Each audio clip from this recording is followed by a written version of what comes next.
नमस्कार किसान भाइयों। ये देखिए, ये वही खेत है जिसमें हमने पाती को फैला के और सुपर सीडर से बुआई की थी। ये 2851 लेट वैरायटी है गेहूं की। और जर्मिनेशन देखिए आप।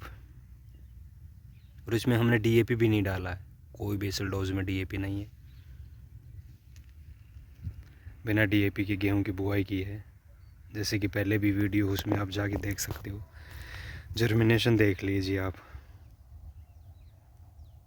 अब इस पर लोग क्या कहेंगे कि डीएपी के बिना जर्मिनेशन कम होता है। अरे कुछ नहीं होता।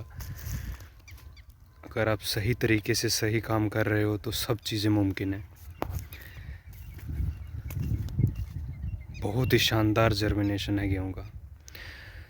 तो किसान भाइयों, आज हम खेती में मैनेजमेंट की बात करेंगे।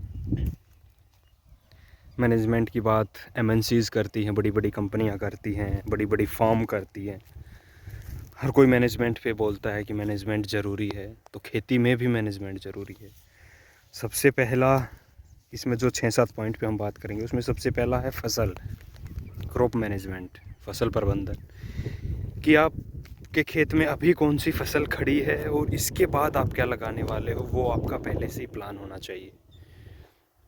वो प्लान, जैसे हमने इसमें पहले गन्ना था, फिर हमने देखा कि गन्ना अगर दिसंबर में चला जाता है तो उसके बाद हम गेहूं की इसमें बुआई कर सकते हैं। तो वो किस तरीके से कर सकते हैं, फिर हमने उसमें पाती को फैलाया।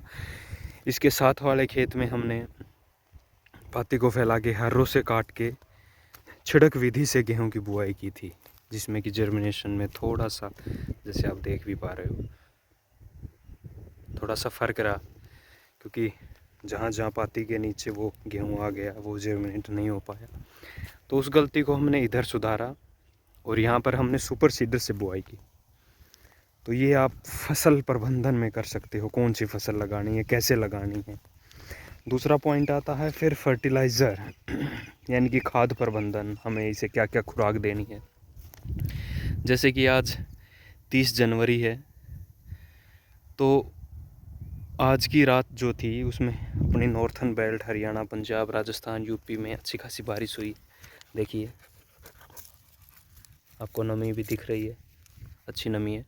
तो ये फर्टिलाइज़र मैनेजमेंट का ही हिस्सा है। हमने पहले ही फोरकास्ट में देख लिया था कि हाँ बारिश होने वाली है, तो हमने पहले ही इसमें आधा कट्टा यूरिया डाल दिया था 1-2 दिन पहले ही।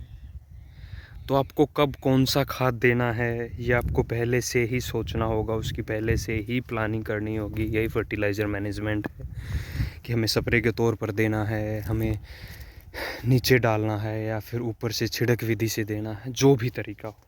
उसके बाद तीसरा आता है इरिगेशन। बहुत बात होती है गेहूं में, पहला पानी कब देना चाहिए, दूसरा पानी कब देना चाहिए। तो ये हर खेत की अपनी अपनी मांग है, हर ज़मीन की अपनी अपनी मांग है, या फिर उस पानी का टीडीएस क्या है, ये बहुत सी फैक्टर काम करते हैं उसमें। तो ये कि भाई 25 दिन पे दे देना चाहिए या 22 पे दे देना चाहिए, या फिर 30-35 दिन पे देना ज़्यादा अच्छा रहेगा, ये सब अलग अलग हैं। ये आपके खेत में हो सकता है कि ये वाला तरीका काम करे ना करे। तो अपने खेत को खुद समझिए, उसको देखिए। जब आपका खेत पानी की मांग करे तभी पानी दीजिए, किसी के कहने से नहीं।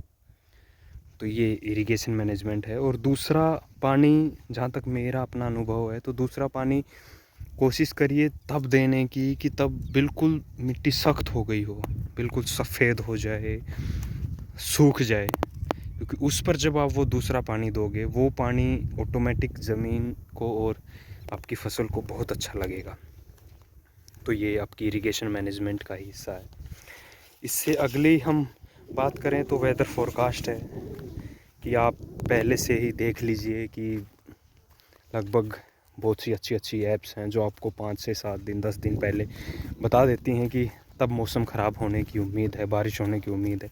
तो आप उस पॉइंट को ध्यान में रख के, उस वेदर फोरकास्ट को ध्यान में रख के आगे की प्लानिंग कर सकते हो कि मेरे को सिंचाई करनी है तो अभी मैं 1-2 दिन लेट कर देता हूँ। अगर बारिश हो जाती है और अच्छी बारिश हो जाती है तो ठीक है, किसान का तो खर्चा ही बचेगा, लेबर बचेगी। तो ये आप वेदर फोरकास्ट का सहारा लेके इस तरीके से मैनेज कर सकते हो। उससे अगला है फिर डिजीज़ मैनेजमेंट, यानी कि रोग प्रबंधन। कि आप अपने खेत पर जाइए, विज़िट करिए, देखिए कोई बीमारी है, और बीमारी है तो कौन सा है, कोई कीट पतंग है तो वो कौन सा है, कौन सी उस पर दवाई लगेगी, किस साल्ट का हम इस्तेमाल करेंगे तो वो ज़्यादा बेहतर होगा, किसके रिज़ल्ट अच्छे हैं, ये सब कुछ सोच समझ कर करिए। देखिए, अपने खेत पर रेगुलर विज़िट करिए। तो ये रोग प्रबंधन में आता है, जिसमें आपको हो सकता है कि केमिकल का इस्तेमाल करना पड़े, लेकिन अगर केमिकल से बचना चाहते हो तो फिर उसमें बहुत से स्टिकी ट्रैप्स है, जैसे फेरोमोन ट्रैप है, ट्राइकोकार्ड है, बहुत सी ऐसी चीज़ें आ रखी हैं कि जो आप केमिकल से बच सकते हो। तो उनकी तरफ रुझान करिए, उनको ट्राई करके देखिए, उनके रिज़ल्ट का अनुभव करिए कि रिज़ल्ट कितना अच्छा है। तो ये हम रोग प्रबंधन में डाल सकते हैं। उसके बाद आता है कि हार्वेस्टिंग। जब हमने सारी मैनेजमेंट कर ली और अभी फसल पक गई, तो हार्वेस्टिंग में भी ये सोचना बहुत ज़रूरी है कि हमें कब अपनी फसल को हार्वेस्ट करना है, चाहे गेहूँ है, चाहे धान है, और कैसे हार्वेस्ट करना, हमें लेबर की मदद से हार्वेस्ट करना, जैसे गेहूँ की फसल है। क्योंकि जब हम मशीन से हार्वेस्टिंग करवाते हैं तो जो बाद में तूड़ी बचती है वो बहुत कम होती है। अगर आप उसे मैनुअली लेबर से करवाओगे तो अगर आपके पास पशु हैं, ज़्यादा पशु है, आपको ज़्यादा तूड़ी चाहिए, तो फिर आपको लेबर से करवाने में बेनिफिट है। तो ये सब कुछ पॉइंट उसमें आ जाएंगे। उसके बाद जो आखिरी पॉइंट है इस हिस्से में वो है सॉइल टेस्टिंग, यानी कि जब आपकी खेत में हार्वेस्टिंग हो गई है, आप अगली फसल की प्लानिंग कर रहे हो, और ख़ासकर गेहूं के बाद, क्योंकि तब अगर आप अपने खेत की सॉइल टेस्टिंग करवा लो और सॉइल हेल्थ के बारे में अगर आप सोच रहे हो तो वो बहुत अच्छी चीज़ है। अपने पास के कृषि विज्ञान केंद्र में मिट्टी ले जाइए, वहाँ पर अपनी मिट्टी का सैंपल लेके उसकी जांच करवाइए, उसमें देखिए कि क्या किस माइक्रोन्यूट्रिएंट की या फिर NPK की क्या क्या मात्रा है, वो सब कुछ बता देंगे। आपकी मिट्टी का ऑर्गेनिक कार्बन कितना है, उसके ऊपर आपको काम करना चाहिए, नहीं करना चाहिए, आपकी मिट्टी का pH वैल्यू कितना है, ये सब कुछ पॉइंट उसमें आ जाएंगे। तो इस तरीके से हम मैनेज करके एक अच्छी खेती तो ले ही सकते हैं, साथ ही साथ जो कि आमदनी दुगनी का एक प्रोपेगेंडा हमारे आसपास चल रहा है, और हम सोच रहे हैं कि सरकारें उसको दुगना करके देंगी। नहीं, वो तो नहीं होगा। तो आप इन सब पॉइंट्स पे बात करके अपनी आमदनी दुगनी करने का जो एक तरीका है उसे निकाल सकते हो। देखिए, कभी भी किसी दूसरे पर निर्भर मत रहिए,